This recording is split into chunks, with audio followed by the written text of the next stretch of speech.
우리 기도드리겠습니다. 처음과 나중 되시는 아버지 하나님, 우리에게 새로운 구원을 주시니 감사합니다. 말씀의 빛을 따라가는 우리가 되게 하여 주시고 빛의 열매를 맺는 우리가 되게 하옵소서. 오늘도 말씀 앞으로 부르셨사오니 그 첫걸음을 올바로 내딛는 시간이 되게 해 주옵소서. 부족한 자를 주의 사랑으로 가려 주옵소서. 예수 그리스도의 이름으로 기도를 드립니다. 아멘. 오늘이 9월 1일입니다. 저희가 월삭 새벽 기도회를 어제 드렸습니다만 이제 주일인 오늘이 9월의 첫날이 됩니다.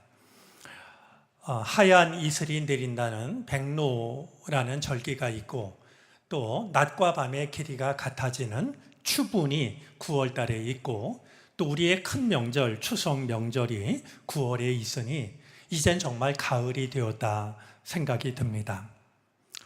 우리 인생의 열매도 또 믿음의 열매도 충실하게 익어가는 그런 좋은 한 달이 되어졌으면 좋겠습니다. 그런 말이 있습니다.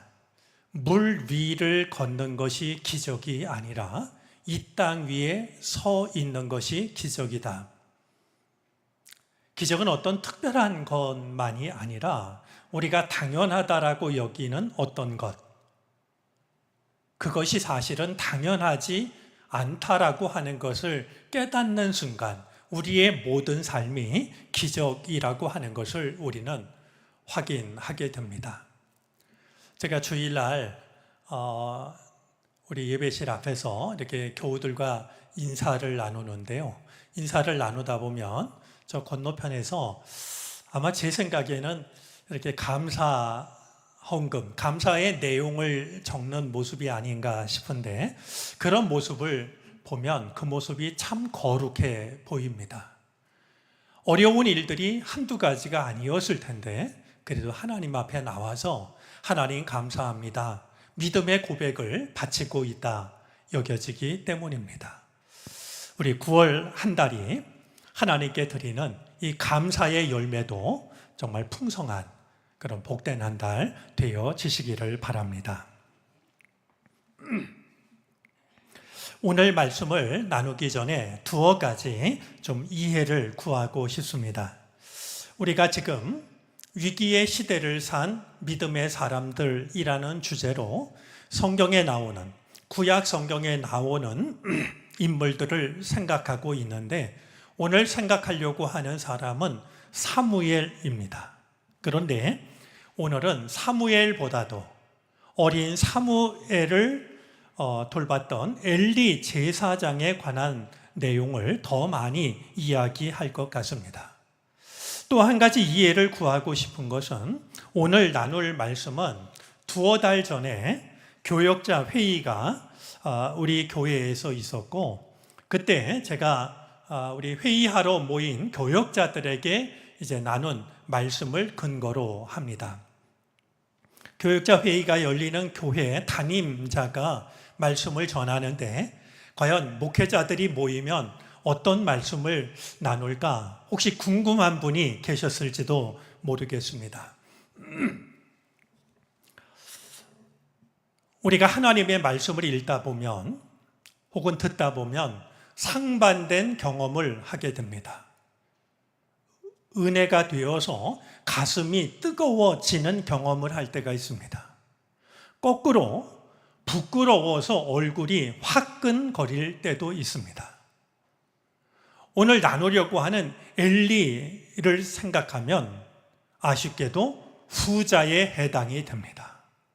부끄러움으로 얼굴이 화끈거리는 순간들이 적지가 않습니다. 사무엘상 4장 15절에는 엘리의 모습을 이렇게 말하고 있습니다. 그 무렵 엘리는 98살 된 노인으로서 눈이 어두워져서 앞을 거의 볼 수 없었다. 여러분, 엘리뿐만이 아니라 어느 누구라 할지라도 그 나이가 100세쯤 이렇게 되면 눈이 어두워지는 것은 자연스럽고도 당연한 일이겠죠. 엘리도 마찬가지인데요. 그러나 앞뒤의 엘리의 모습을 보면 그의 나이가 100살 가까이 되어서 앞을 거의 볼 수가 없었다라고 하는 것은 엘리의 시력에 관한 말씀이 아니라 오히려 그의 내면의 상태가 어떠한지를 일러주고 있다라고 여겨집니다. 어두워진 것은 엘리의 두 눈만이 아니었습니다.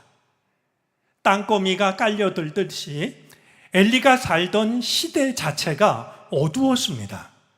무엇보다도 당시의 신앙이 어둠에 휩싸여 있었습니다. 신앙의 본질은 사라지고 신앙의 껍데기만 남아있던 시대였습니다. 신앙이 도구로 전락해버린 시대였습니다. 하나님의 뜻을 따르려고 하는 것이 아니라 하나님을 내 뜻에 맞도록 부리려고 했습니다. 제가 이렇게 말씀을 드리는 데는 이유가 있습니다. 바로 법궤입니다. 우리 사무엘상 4장 3절 말씀을 보면은요, 이스라엘 백성들이 블레셋과 전쟁을 할 때 법궤를 의지합니다. 첫 번째 전쟁에서 대패를 한 그들은 우리가 왜 졌을까? 그 이유를 법궤, 언약궤에서 찾아냅니다. 우리가 전쟁을 하러 나갈 때 법궤를 앞세우지 않고 나갔다라는 것이죠. 그래서 두 번째 전쟁을 할 때는 이 법궤를 앞세우고 전쟁에 임하게 됩니다. 그런 이스라엘 백성들은 하나님을 잘 의지하고 있는 것처럼 보일지 몰라도 분명하게 말하자고 하면 그들은 하나님을 의지했던 것이 아니라 법궤를 의지하고 있었던 겁니다. 신앙도 단절되고 있었습니다. 그것을 엘리의 두 아들이 선명하게 보여줍니다. 홈리와 비느하스라고 하는 두 아들이 있었는데 그들의 행실은 제사장답지 못했고 무엇보다도 그들은 제사를 무시함으로써 하나님을 무시하는 삶을 살아갑니다. 사무엘상 2장 12절이 그것을 일러주고 있습니다. 엘리의 아들들은 행실이 나빴다. 그들은 주님을 무시하였다. 놀랍게도 그들의 신앙의 전통이, 신앙의 유산이 끊기고 있었는데요. 엘리의 두 아들로부터 신앙이 끊기고 있었던 것입니다. 하나님께 드리는 예배를 무시함으로써 오랫동안 이어져 왔던 신앙이 단절되고 있었던 것이었죠. 그런데도 이 엘리 제사장은 무감각했고 무기력했습니다. 사무엘상 3장 1절은 당시의 시대상을 간략하지만 분명하게 전해줍니다. 그때에는 주님께서 말씀을 해주시는 일이 드물었고 환상도 자주 나타나지 않았다. 어디에서도 하나님의 뜻을 찾아볼 수가 없었다라는 것입니다. 이 책임을 한 사람에게만 돌릴 수는 없지만 가장 크게 책임을 져야 할 한 사람이 있다라고 하면 제사장 엘리일 것입니다. 시대가 그럴수록, 사람들이 그럴수록 중심을 잡아주어야 할 사람이 제사장이었기 때문이죠. 하지만 엘리는 깨어 있지 못했습니다. 사무엘상 3장 2절에 엘리의 모습이 담겨져 있는데요. 엘리의 눈이 점점 어두워 가서 잘 보지 못하는 그때에 그가 자기 처소에 누웠고, 저는 이런 말씀을 대하면 말씀드린 것처럼 얼굴이 화끈거립니다. 여러분, 시대가 어두워졌으면, 하나님의 말씀을 찾아볼 수가 없으면, 하나님께서 일하심을 경험할 수 없으면 제사장만이라도 하나님께 부르짖는 것이 필요했을 터이고, 밤을 새워 하나님께 매달리는 것이 필요하지 않았을까요? 네, 엘리 제사장은 그 시대와 다를 것이 없어서 그의 눈이 어두워져서 거의 보지를 못했고, 그런 엘리가 하나님께 나아가 꿇어 엎드려 눈물로 기도했던 것이 아니라 자기 잠자리에 누워서 잠을 자고 있었다라고 말하고 있습니다. 제가 언젠가 니코스 카잔차키스 이야기를 들려드린 적이 있는데요. 그가 한 수도원을 찾았을 때 어떤 수도자 한 사람이 몹시 지쳐 있었습니다. 물었죠. 아니, 수도자님, 왜 이렇게 지쳐 있습니까? 아직도 사탄과 싸우고 계십니까? 그러자 수도자가 대답합니다. 아니요, 사탄과의 싸움은 이미 다 끝냈답니다. 그러면 대체 무엇과 싸우길래 이렇게 지쳐 있단 말입니까? 수도자가 대답합니다. 사실은 하나님과 싸운답니다. 카잔차키스가 깜짝 놀라 되물었습니다. 하나님과 싸운다고요? 설마 하나님을 이긴다고 생각하는 겁니까? 그때 수도자가 들려준 대답은 이러했습니다. 아닙니다. 사실은 하나님께 지려고 싸웁니다. 그런데 하나님께 지기가 이토록 어렵답니다.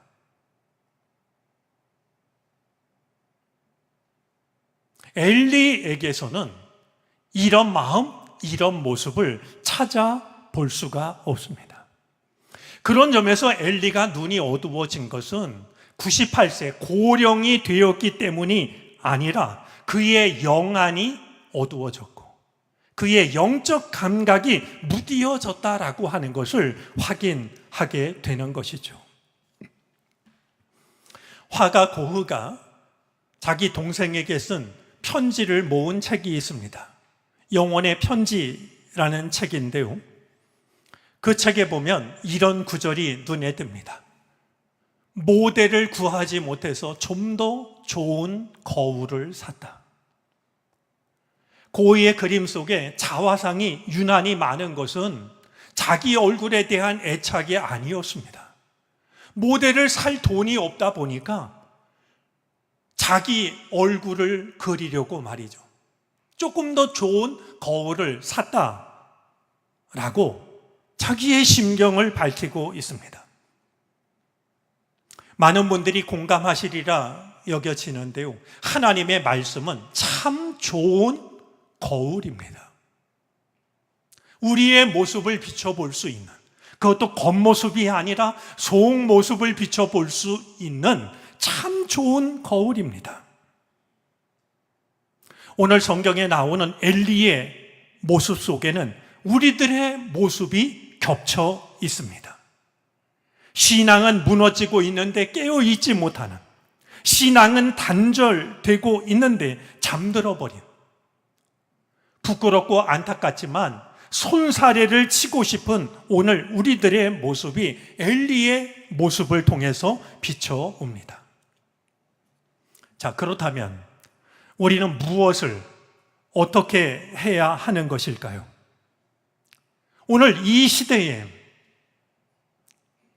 과연 우리는 무엇을 할 수 있는 것일까요? 우리가 지금까지 엘리를 생각했으니 다시 엘리를 통해서 생각해 보고 싶습니다. 엘리는 오늘 우리들에게 엘리와 혹은 엘리가 살던 시대와 크게 다를 것이 없는 삶을 살아가고 있는 우리들에게 두어 가지 우리가 해야 할 일들을 돌아보게 합니다. 그 중에 하나는 이 적절한 표현을 잘 못 찾겠습니다. 그 중에 하나는 마지막 자존심을 지키는 일입니다. 이 말이 여러분에게 어떻게 가닿을지 모르겠습니다.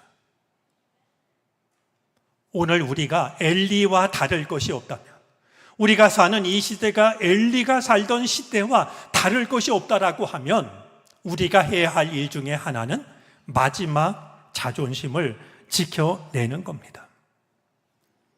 사무엘상 4장에 보면 엘리의 죽음과 관련된 이야기가 나옵니다. 자, 법궤 없이 나가서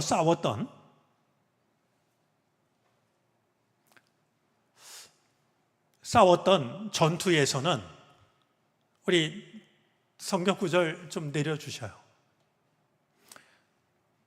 첫 번째 전투에서는 이스라엘의 사망자가 4,000명이었습니다. 왜 우리가 졌을까 생각하다가 그들이 법궤를 앞세우고 나갔다고 그러지 않았습니까? 법궤를 앞세우고 나가면 당연히 승리할 줄 알았는데 두 번째 전투도 패하게 되고요. 두 번째 전투에서 사망한 사람은 무려 3만 명이나 됩니다.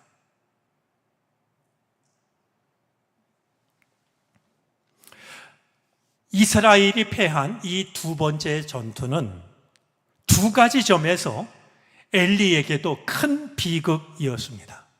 하나는 엘리의 두 아들이 한꺼번에 죽고 맙니다. 두 아들을 한날 다 잃어버리고 말았습니다. 그보다 더 큰 비극이 하나 있었는데요. 바로 하나님의 법궤를 블레셋에게 빼앗기고 만 겁니다. 그것만 가지고 나가면, 좀 과한 말일지 모르지만 그 당시 이스라엘 백성들에게 법궤는 부적처럼 사용이 됐습니다.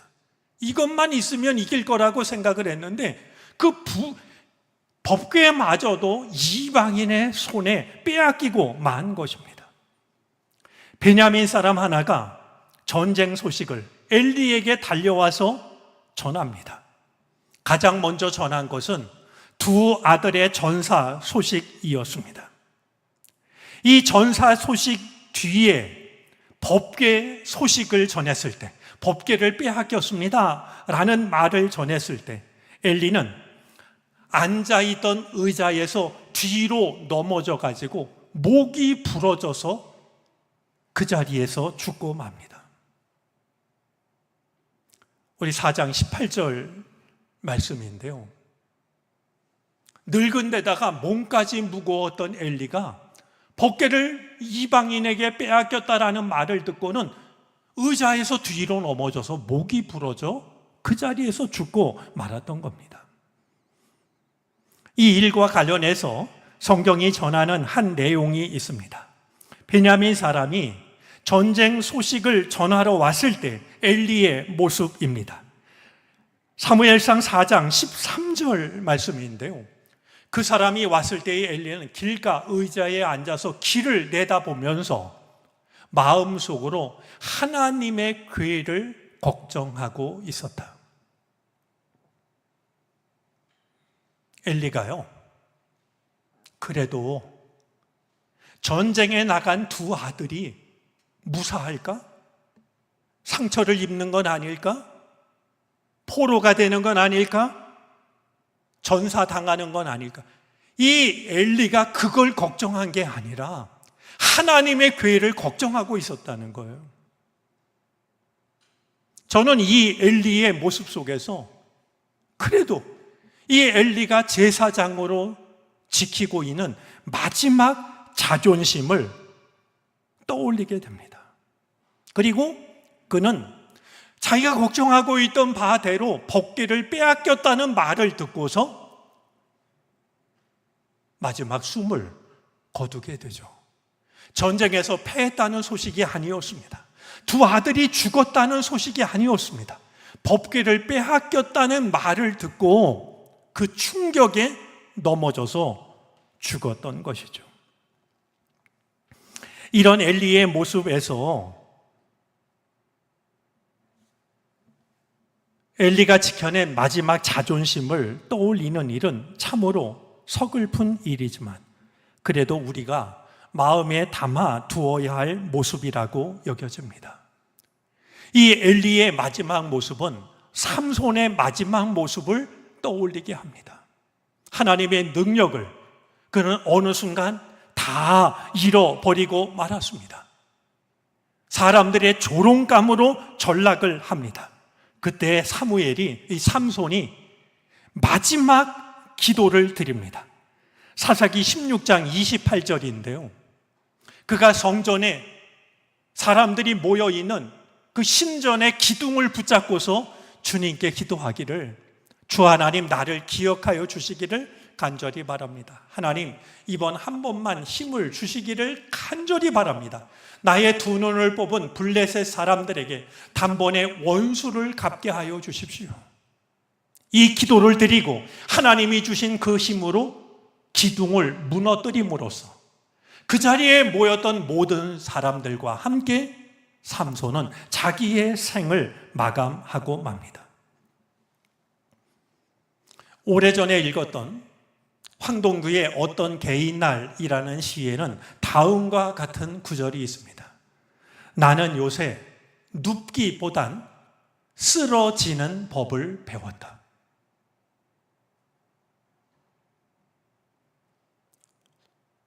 나는 요새 눕기보다는 쓰러지는 법을 배웠다라고 시인은 노래를 하고 있는데요. 어쩌면 마지막 우리의 자존심을 지키는 이 방법은 제대로 쓰러지는 데 있을지도 모르겠습니다. 우리가 선택할 수 있는 방법이나 방식이 우리가 원하는 것과 다를 수 있습니다. 그럴수록 우리는 끝까지 믿는 자로서, 이 땅의 교회로서, 예수 그리스도를 믿는 자로서 마지막 올바른 모습을 보일 수 있어야 됩니다. 그 모습 속에 부디 십자가의 의미가 담겼으면 좋겠습니다. 못난 제사장이지만 법궤를 빼앗겼다는 소식을 듣고 마지막 숨을 거둔 엘리처럼 이 어두워진 시대에 우리가 할 수 있는 일이 따로 남아있지 않다라고 보인다 할지라도 그럴수록 우리의 모습 속에는 십자가의 의미가, 신앙인으로서 지켜가는 최소한의 자존심이 담겨 있어야 할 것입니다. 또 한 가지 엘리를 통해서 생각하고 싶은 게 있습니다. 엘리는 그렇게 허망하게 자신의 삶을 마감했지만 그게 전부가 아닙니다. 엘리는 구루터기 하나를 남겼습니다. 이사야가 꿈꿨던 것처럼 큰 나무가 베어진다 할지라도 그것이 모든 것의 끝이 아닌 것은 그 베어진 나무 옆에서 새로운 가지 하나가, 구루터기가 돋아나기 때문이죠. 썩은 고목처럼 쓰러진 엘리가 무슨 구루터기를 남긴 것일까요? 엘리는 좋은 구루터기 하나를 남겼습니다. 바로 사무엘입니다. 오늘 성경은 그것을 우리에게 보여주고 있습니다. 어머니의 기도 속에 태어난 사무엘이 성전에 바쳐집니다. 어느 날 새벽이었습니다. 사무엘은 누군가 나를 부르는 소리를 듣습니다. 당연히 엘리 제사장이 부르는 줄 알고 제사장에게로 달려갔습니다. 하지만 엘리 제사장은 그를 부르지 않았습니다. 그 새벽에 같은 일이 3번 반복됩니다. 저는 어린 사무엘에게서 순전한 마음을 보게 됩니다. 내가 부른 게 아니라고 돌려보냈을 때 다시 나를 부르는 소리가 들렸지만 그는 여전히 엘리 제사장을 찾아가고 있기 때문입니다. 자, 그 순간에 아니라고 했음에도 불구하고 거듭해서 부르고 있는 사무엘을 보면서 엘리 제사장이 깨닫게 됩니다. 아, 하나님이 이 아이를 부르시는구나.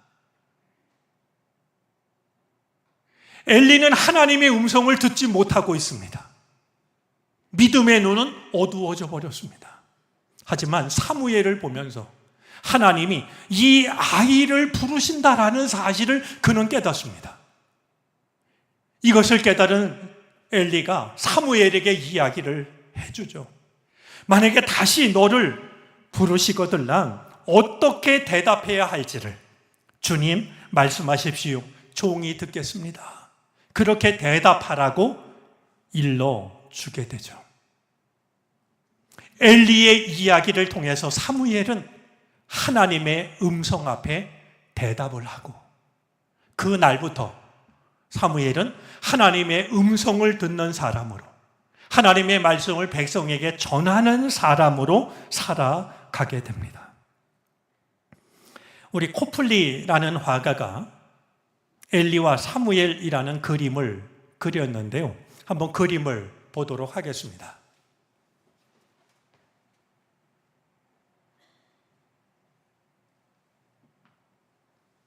그림 잘 보이십니까? 예. 먼저 엘리를 보면 정말 백발이 성성합니다. 그리고 가슴에는 에봇을 달고 있는데요. 겉모습만 보면 아주 그럴듯한 아무 문제가 없는 제사장처럼 보입니다. 그러나 화가는 엘리 뒷면을 어둡게 처리함으로써 그의 눈이 어두워졌다라고 하는 것, 시대가 어두워졌다라고 하는 것을 드러내고 있습니다. 엘리의 오른쪽을 보면은요, 몇 가지 하나님을 섬길 때 쓰는 성구가 있는데요. 제 느낌이 그런지 화가가 정말 그렇게 그린 건지 왠지 먼지가 쌓여 있다라고 여겨집니다. 빛이 나지 않습니다. 하나님께 드리는 예배가 하나님의 영광이 사라져 버린 것이죠. 그래서 그럴까요? 유심히 보면 성전 기둥의 아랫부분이 흠이 나 있습니다. 금이 가기 시작합니다.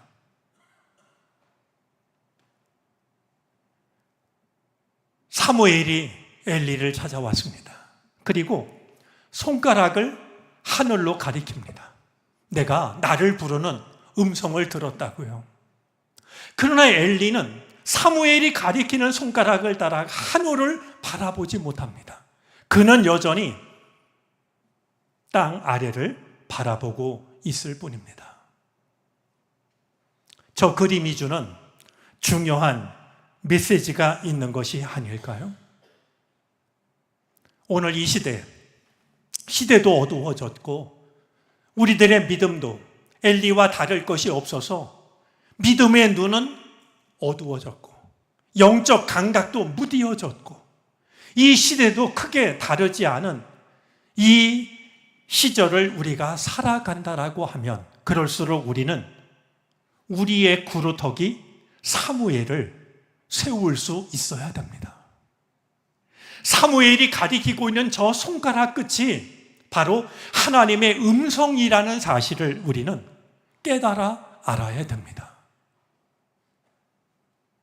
어두운 시대를 살고 있는 우리가 다음 세대에게, 우리의 자녀들에게 하나님이 너를 부르신다라고 하는 것을, 하나님이 부르실 때 어떻게 대답해야 하는지를 가르쳐 줄 수 있었으면 좋겠습니다. 너무 과장된 이야기라고 생각하실지 몰라도 저는 이렇게 말하고 싶습니다. 그것밖에는 우리에게 희망이 없습니다.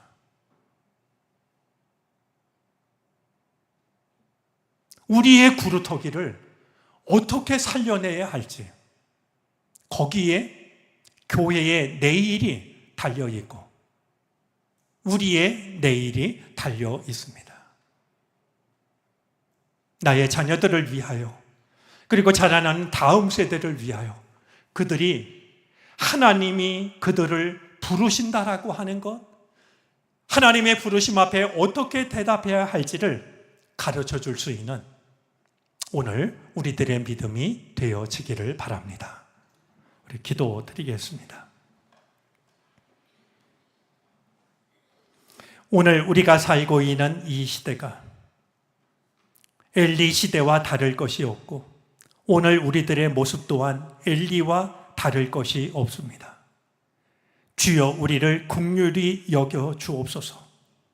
마지막까지 믿는 자의 가치를 지키게 하여 주시옵시고 좋은 구루터기를 남길 수 있는 우리가 되게 해 주시옵소서. 예수 그리스도의 이름으로 기도를 드립니다. 아멘.